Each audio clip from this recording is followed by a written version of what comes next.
Чтобы начать говорить по-русски, нужно просто говорить. Нет. Сегодня в этом видео мы обсудим. Я слушаю очень много подкастов на русском языке.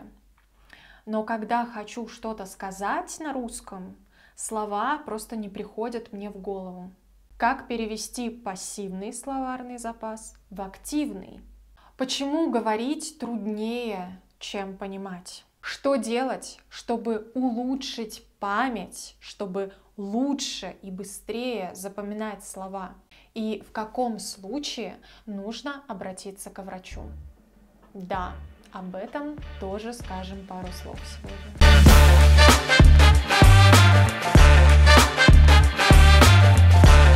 Здравствуйте, друзья! Меня зовут Мария, я преподаю русский язык как иностранный.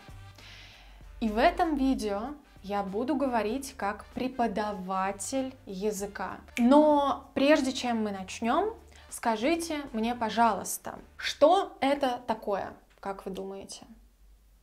Как это по-русски? Если вдруг не знали, то это называется заколка. Заколка. Повторите за мной, пожалуйста, если можете это позволить себе. Заколка. Заколка. Эта вещь нужна, чтобы закалывать волосы. Закалывать волосы. Заколоть волосы. Закалывать несовершенный вид. Заколоть совершенный вид. Заколоть. Заколка. И еще один вопрос перед началом, последний. Как называется эта штука, этот предмет? Те, кто смотрел мои видео, где я готовлю, наверное, помнят, что это называется терка. Терка. Терка. Тереть в крупную терку. Тереть в мелкую терку. Я тру. Само по себе слово похоже на это действие, да, звучит как это действие. Тру, тереть. Теперь можем начинать. Я думаю, что со мной согласится просто каждый преподаватель иностранного языка. Каждый первый студент однажды произносит эту фразу. Очень сложно говорить. Я уже лучше понимаю, я чувствую свой прогресс, когда я слушаю на русском языке или на другом иностранном языке. Но говорить очень сложно. Иногда вроде чувствую маленький прогресс, иногда чувствую регресс. Как будто все стало еще хуже, чем было. Давайте с вами в общих чертах, в очень упрощенном виде, но все-таки посмотрим, как образ в нашей голове превращается в звук, который мы произносим. Сначала возникает, собственно, образ, концепт какой-то, да, то, как мы представляем то, что хотим сказать, что-то, что мы имеем в виду, наша интенция. Потом начинается процесс программирования, то есть процесс превращения, или как лучше сказать, кодирования образа в язык, в языковое выражение. Мозг передает сигналы нашим мышцам. И только после этого мышцы в нашем речевом аппарате начинают принимать определенную форму, определенное положение. Только потом мы выдыхаем воздух и активируем речевой аппарат, начинают работать голосовые связки. И только потом получается какой-то звук, и эти звуковые волны уже путешествуют без нашего контроля в ухо нашему собеседнику. И там начинается другой процесс, процесс декодирования этой информации. Короче, по одному этому упрощенному описанию можно понять, что процесс говорения очень сложный, энергозатратный процесс. Существует немало факторов, которые могут вызвать нарушение речи. Если вдруг вы замечаете, что вы даже на вашем родном языке начали как-то странно говорить, если вы знаете, что у вас была какая-то травма, что вы пережили какое-то серьезное заболевание. Если ваши родные и друзья начали замечать, что вы как-то медленнее стали разговаривать. В общем, если вы замечаете какие-то странности, если вы их замечаете, например, давно, с детства, но так и не знаете, что это такое, я вам очень рекомендую обратиться к дефектологу или неврологу, то есть специалисту по работе нервной системы, головного мозга в частности. Я буду говорить как преподаватель иностранного языка. И в этом видео я вам дам советы, которые могу дать я, как преподаватель. Но перед тем, как мы перейдем к моим суперсоветам, скажите мне, пожалуйста, еще разок, как это называется? Мы этой штукой закалываем волосы, ну, если они длинные, да. Заколка. Закалывать, заколоть. Заколка. И еще одно, как это называется? Я тру морковь в крупную терку. Или я тру сыр в мелкую терку. Терка, терка. Тереть. Ну все, можем продолжать со спокойной душой. Вы можете подумать, что я сошла с ума, но это не так, я считаю, во всяком случае. Через несколько минут вы поймете, почему я это делаю. Итак, поехали, дорогие друзья. Секретные советы. Секреты секретов, секретные секреты я сейчас рассекречу. Как же, наконец, перевести из пассивного словарного запаса в активный словарный запас все слова русского языка? Как же, наконец, начать говорить по-русски? Первый мой совет все еще будет касаться работы головного мозга, дорогие друзья.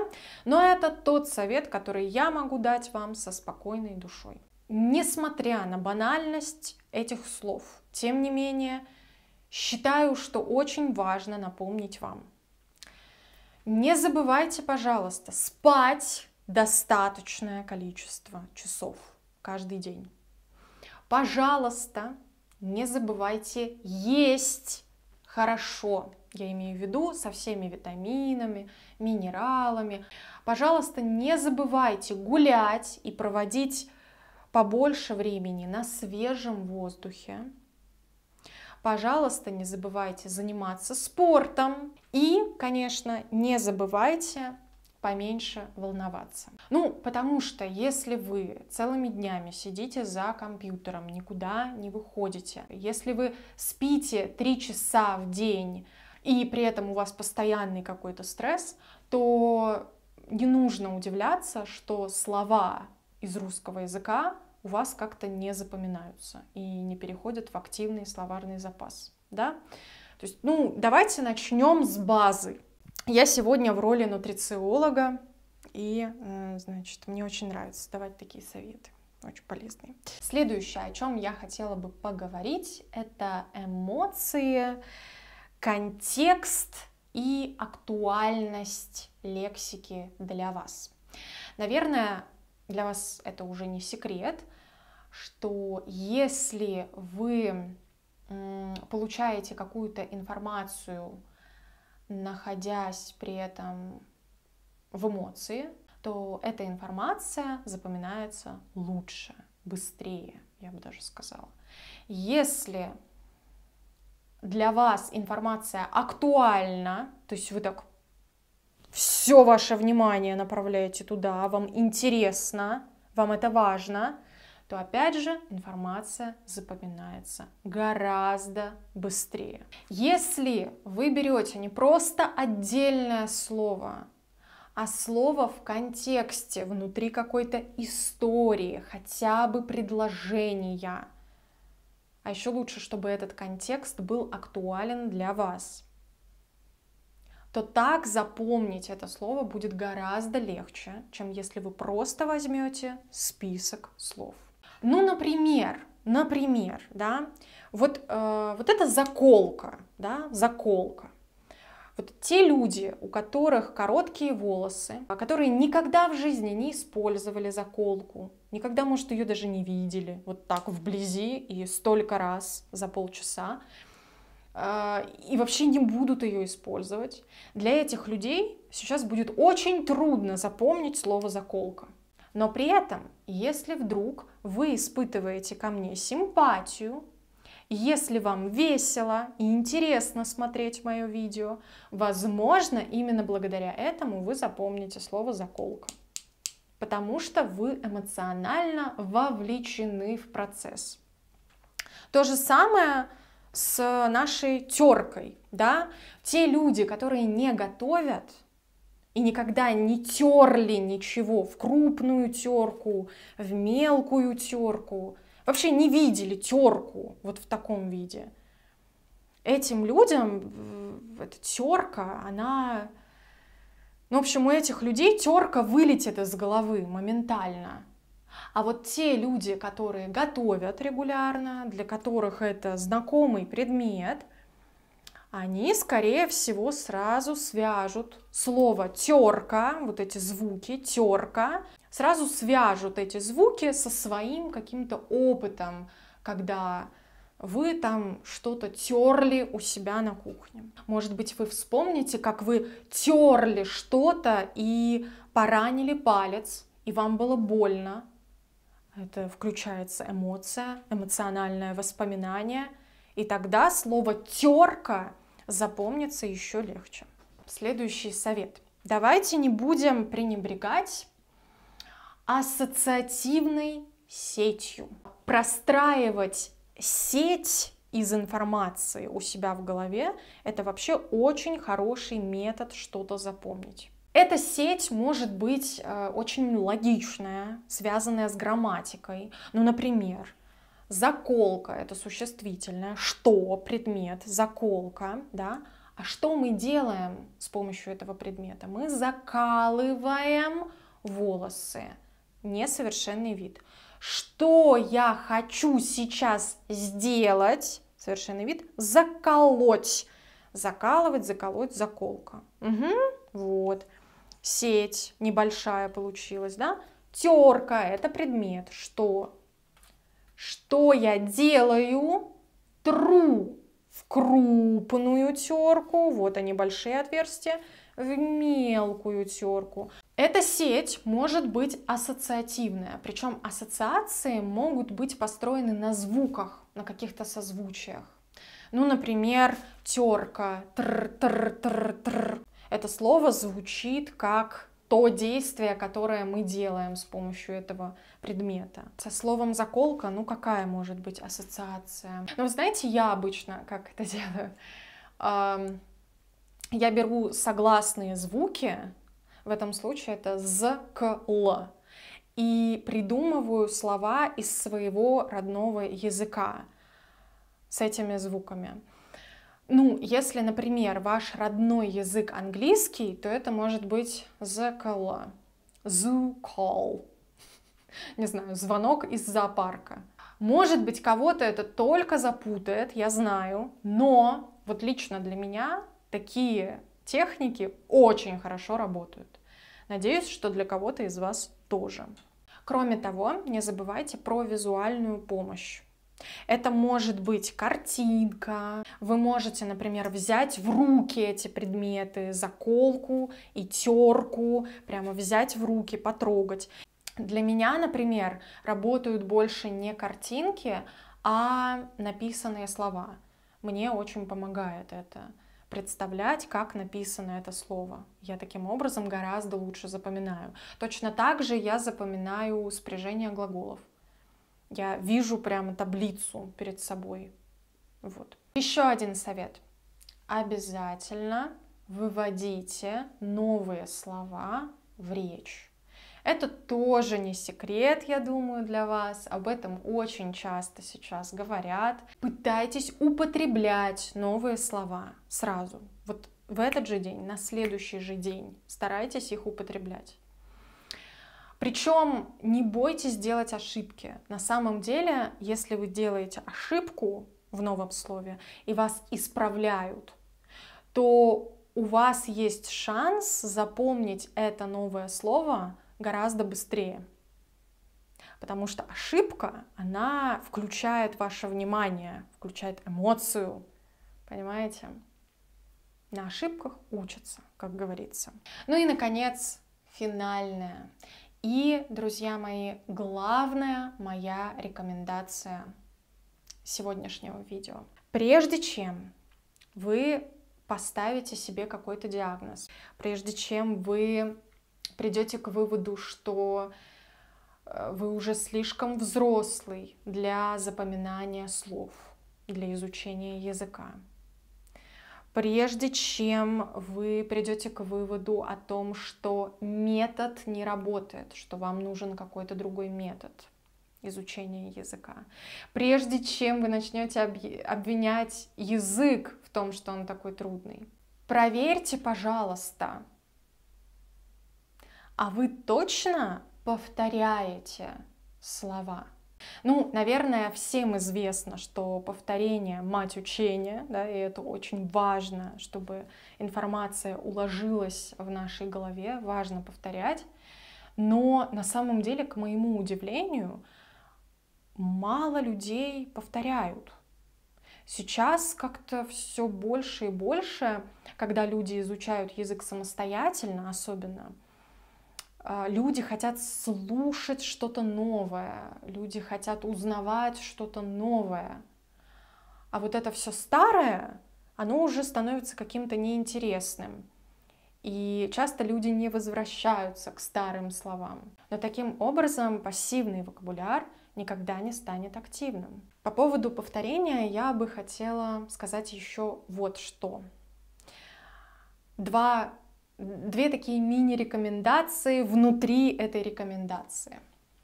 Как правильно повторять слова? Вот. Во-первых, старайтесь повторять немного слов сразу. Старайтесь заучивать не 100 слов сразу, не 20 новых слов сразу. Старайтесь брать где-то около 7 новых единиц. Это могут быть слова или фразы, или конструкции. Около 7, плюс-минус. За один раз. За один день, например, или за один урок, за один подход. И второй момент. Наверное, вы слышали про кривую Эббингауза, кривая забывания. Если нет, то неважно, можете погуглить, я сразу перейду к сути. Чтобы запомнить новые слова навсегда, их рекомендуют повторять следующим образом. Сначала повторите новое слово через 20 минут. Потом повторите новое слово через час.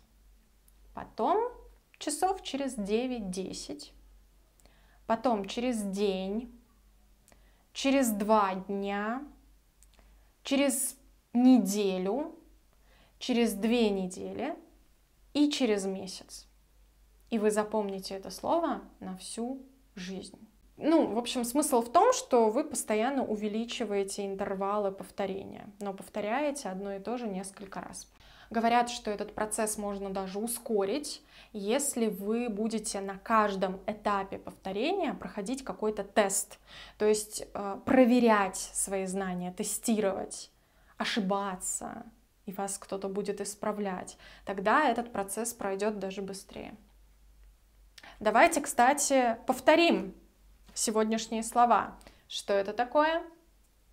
Закол, закола, заколка, заколка, заколоть, закалывать. А это терка, терка. Я тру в крупную терку, я тру в мелкую терку. Еще одна маленькая рекомендация лично от меня, как от фонетиста. Не забывайте повторять новые слова, фразы, предложения вслух. Не забывайте проговаривать слова. Это очень важно. Иначе вот это новое слово застрянет где-то у вас во рту. То есть вы вспомните, как оно выглядит, но не сможете его выпустить изо рта. потому что ваши мышцы не будут знать, что с ним делать. Есть такое понятие, как мышечная память. Но чтобы эта мышечная память вам помогла, нужно повторить одно и то же действие мышцами много-много-много раз. И тогда вам не придется вообще думать о работе мышц. В заключение этого видео, я даже так прямо разговорилась, покраснела вся. То ли жарко здесь, то ли я вскипела немного от этой темы. В заключение этого видео я хотела бы вам сказать вот что. Если вдруг вы узнали в этом видео себя, если у вас слова застревают где-то, да, на пути от образа к звуку, то, пожалуйста, не думайте, что вы один такой. Я понимаю, что многие смотрят на полиглотов, например, и удивляются, как же они так быстро учат большое количество новых слов. Но, друзья, давайте будем реалистами. Во-первых, мы с вами не знаем, сколько времени этот полиглот тренировал свою память. Возможно, он с детства изучает языки, и он уже настолько натренировал свою память, что действительно ему легче запоминать слова. У него вот эта сеть в голове, сеть из слов и ассоциаций, уже такая богатая, что новое слово очень легко цепляется. Во-вторых, не надо думать, что полиглоты знают каждый свой язык очень глубоко. Очень часто полиглоты изучают именно ту лексику, которую они будут использовать. Только ту лексику, которая будет им полезна. И в этом, кстати, их большой талант, мне кажется. Они умеют уловить из речи носителей, какие слова чаще всего используются. Они учат их, фокусируются на них, и создается впечатление, что они свободно говорят и не делают ошибок. Давайте не будем себя ни с кем сравнивать. У каждого свой темп. И вообще изучение языка — это путь длиною в жизнь. Ну, в общем, длинный путь. Длинный путь, который состоит из маленьких шагов. Иногда однообразных шагов.